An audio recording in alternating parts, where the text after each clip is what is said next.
الأخيرة والتماس. طبعا 5 دقائق، لكن خلال ال5 دقائق كان هنالك توقف. كيف سيتعامل الحكم معها؟ يمكن طبعا أن يكون أو يضيف الحكم خلال توقف خلال الدقائق ال5. الآن رمية التماس تنفذ مباشرة إلى داخل المنطقة والكرة الرأسية. الله! جول!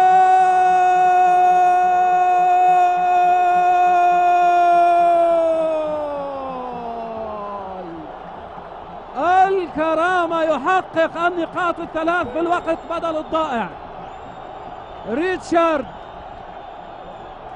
ريتشارد يسجل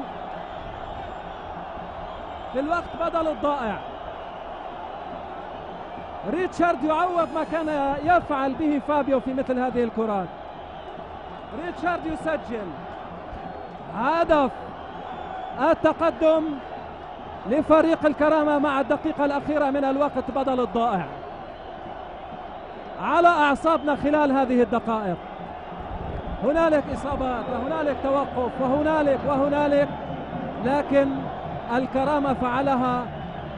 لم يستفد من الركلات الركنية وإنما من رمية التماس. المهم أن يستفيد من أي كرة، واستطاع فريق الكرامة أن يعود إلى أجواء المنافسة في هذه المسابقة.